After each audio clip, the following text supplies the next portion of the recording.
Hello everyone, welcome to the wise institute online classes. कल मैंने आपको अभावजन्य रोगों के बारे में बताया था। तो अभावजन्य रोग वे रोग होते हैं जो हमारे भोजन में पोषक तत्वों की कमी के कारण हो जाते हैं। कल मैंने बताया था कि जो अभावजन्य रोग होते हैं वो मुख्यतः विटामिन की कमी से होते हैं, लेकिन कुछ अभावजन्य रोग खनिजों की कमी से भी होते हैं। कुछ अभावजन्य रोग जो होते हैं वो खनिजों की कमी से भी हो जाते हैं। ये खनिज हमें बहुत थोड़ी मात्रा में चाहिए होते हैं, हमें खनिज बहुत ही कम मात्रा में चाहिए होते हैं, परंतु खनिज अच्छे स्वास्थ्य एवं उचित विकास के लिए आवश्यक होते हैं।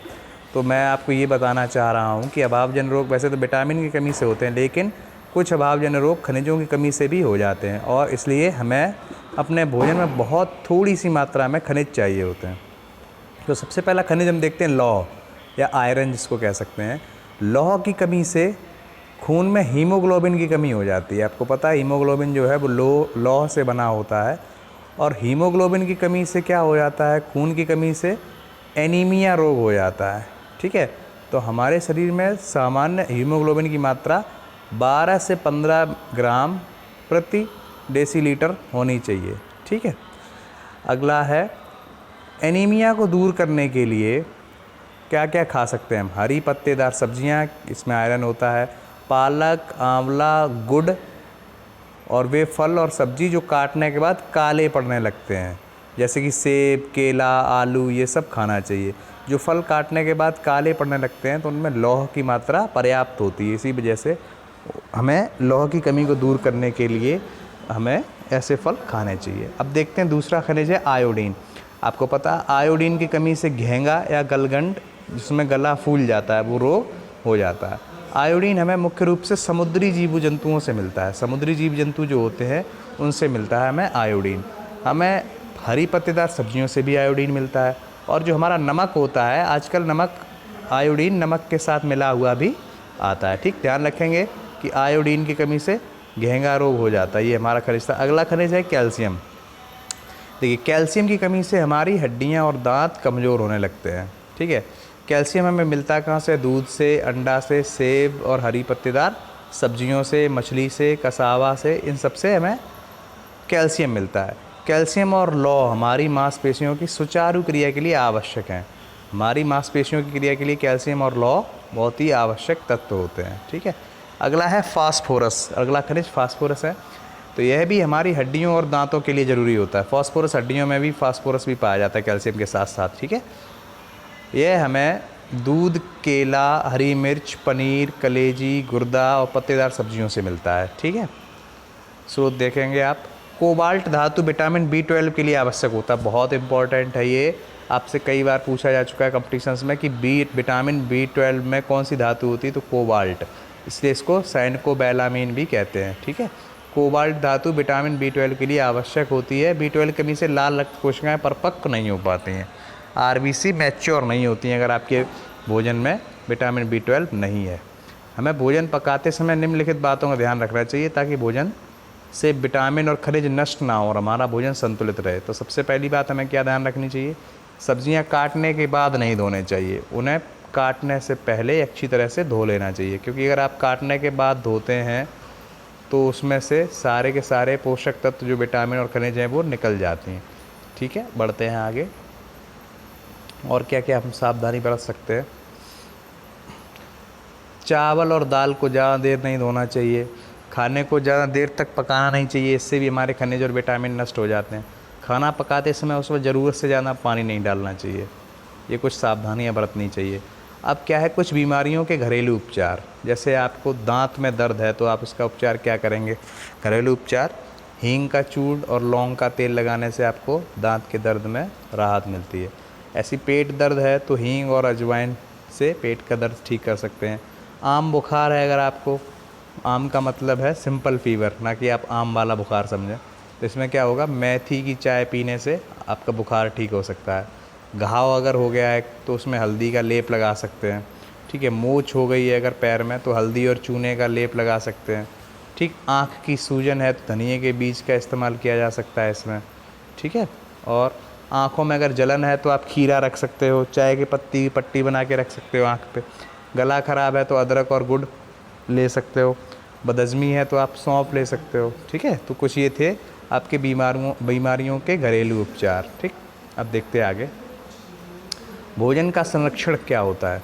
ये खाने पीने की चीज़ें जल्दी ख़राब हो जाती हैं, इसलिए उनको ख़राब होने से बचाना ज़रूरी होता है ताकि वे लंबे समय तक उपयोग की जा सकें। तो कभी कभी हम उन चीज़ों को बचा कर रखते जिन्हें हम बहुत समय तक उपयोग कर सकें, इसी को हम कहते हैं भोजन का संरक्षण। देखिए बचाने के लिए हम क्या क्या करते हैं। फल सब्जियों को बचाने के लिए फ्रिज का प्रयोग होता है। फ्रिज में क्या होता है, तापमान कम होता है, इसलिए फल सब्जियां ख़राब नहीं होती क्योंकि कीटाणु कम तापमान में निष्क्रिय हो जाते हैं। ठीक है, अगला पॉइंट क्या है, आलू प्याज लहसुन को नमी से बचाकर खुले में रखा जाता है, इनको नमी में रखने से ये ख़राब हो जाते हैं। ठीक ठीक, पत्तेदार सब्जियां जैसे हो गई पालक हरा धनिया या साग को अगर फ्रिज नहीं है तो गीले कपड़े में लपेट कर रखा जा सकता है लंबे समय तक सही रखने के लिए। विभिन्न चीज़ों को लोग अचार के रूप में लंबे समय तक बचा कर रखते हैं, जैसे आम हो गया, आंवला है, मिर्च है, लहसुन, ये सारी की सारी जो अभी आप चीज़ें पढ़ रहे हो ये सब भोजन का संरक्षण ही है। ठीक है, विभिन्न चीज़ों को लोग मुरब्बे के रूप में भी लंबे समय तक बचा कर रखते हैं, जैसे आंवला सेब आदि। कुछ चीज़ों को नमक एवं चीनी डालकर रखा जाता है जिससे कि सूक्ष्म जीवों की कोशिकाओं का द्रव्य संकुचित हो जाता है। कहने का मतलब क्या है, नमक और आपका चीनी है ये प्रिजर्वेटिव का काम करते हैं, संरक्षक का काम करते हैं। इससे क्या होता है, सूक्ष्म जीवों की कोशिकाओं का द्रव्य संकुचित हो जाता है और वो उसको नष्ट नहीं कर सकते। कुछ लोग चीज़ों की चटनी बनाकर कुछ दिनों तक बचा कर रखते, जैसे आम मिर्च धनिया पुदीना, इनकी चटनी बना लें तो लंबे समय तक चल सकते। तो ये सारी की सारी जो प्रक्रियाएँ थी इसे हम कहेंगे भोजन का या खाद्य पदार्थों का संरक्षण। ठीक है, अब आगे देखते हैं। अब है कुछ चीज़ों को लोग सुखा कर रखते हैं ताकि वे लंबे समय तक उपयोग की जा सकें, जैसे मेथी है, आलू के चिप्स हैं, इसको भी संरक्षण करने का ही एक तरीका है ये। कुछ चीज़ों को लोग भून कर रखते हैं, जैसे चना है, मूंगफली, अगर आप इन्हें भून कर रख लें तो लंबे समय तक चलती हैं। कुछ चीज़ों को जैम और सॉस के रूप में संरक्षित करके रखा जाता है। ठीक है, दूध को उबाल कर रखा जाता है ताकि वो जल्दी ख़राब ना हो। और जो थैली वाला दूध होता है वो पाश्चुरीकृत दूध होता है। पाश्चुरीकृत क्या होता है, ज़रा इसको समझ लो।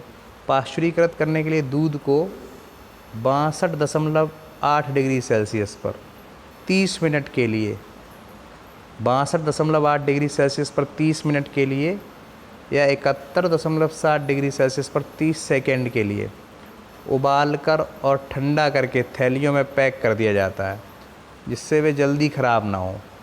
इस विधि को ही हम पाश्चुरीकरण कहते हैं। इसकी खोज लुईस पाश्चर ने की थी, इसी वजह से इसका नाम पाश्चुरीकरण कहा गया। ठीक है, रखा गया।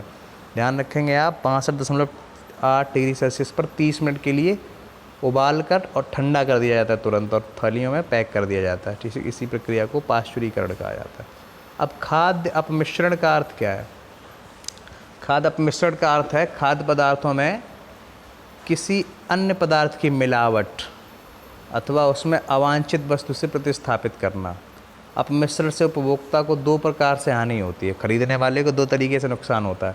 एक तो कम गुणवत्ता वाले खाद्य पदार्थ के लिए अधिक पैसे देने पड़ते हैं, और दूसरा उसका स्वास्थ्य खराब होगा।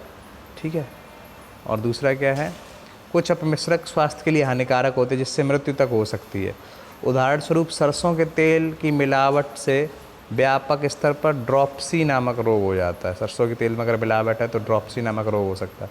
अब हम देखते हैं कि कौन से अपमिश्रक किस पदार्थ में मिलाए जाते हैं। ये पूछ लिया जाता है पेपर में कि दालों का अपमिश्रक क्या है, गेहूं का क्या है, तो आप इसको भी याद रखेंगे। जैसे खाद्य पदार्थ है, पहला आपका गेहूं या चावल अन्न है, तो इसमें मिट्टी, बजरी, सिलवजरी, ये सब चीज़ें मिला देते हैं जिससे कि उसका वजन बढ़ जाए। ठीक है, दालें, दालों में क्या मिलाते हैं, केसरी दाल, मेटानिल पीला, ये सब रंग वगैरह हैं, इन सब चीज़ों को मिला देते हैं दालों में। पिसी हल्दी में क्या मिलाते हैं, लेड क्रोमेट मिला देते हैं, केमिकल है एक पिसी हुई हल्दी में, पीले रंग का ही होता है लेड क्रोमेट। पिसे धनिया में पिसा गोबर अथवा घोड़े की लीद मिला देते हैं। देखिए क्या क्या करते हैं। काली मिर्च, पपीते के सूखे बीज मिला देते हैं, क्योंकि काली मिर्च और पपीता का सूखा बीज एक जैसा ही दिखने में लगता है। ऐसे ही पिसी लाल मिर्च, लकड़ी का बुरादा या पिसी हुई ईंट तक मिला देते हैं लाल मिर्च में, जिससे कि वो उन्हें लाभ हो सके। सरसों के बीज में आर्जिमोन के बीज मिलाते हैं, ध्यान रखें आप। खाद्य तेल में सस्ते तेल जैसे खनिज तेल अथवा कटेरी का तेल मिला देते हैं। दूध में वसा निकाल लेना, मंड मिला देना, ये सब काम होते हैं। शहद में गुड़ या चीनी मिला देते हैं। तो इस चीज़ को हम कहते हैं अपमिश्रण। तो आपको ध्यान रखना है किस चीज़ में कौन सा अब मिश्रण मिला दिया जाता है। ठीक है, ये चैप्टर आज यहीं समाप्त होता है। कल से आपको इस चैप्टर के प्रश्न उत्तर मिलेंगे। ठीक, तब तक के लिए पढ़ते रहिए, लगे रहिए। Thank you.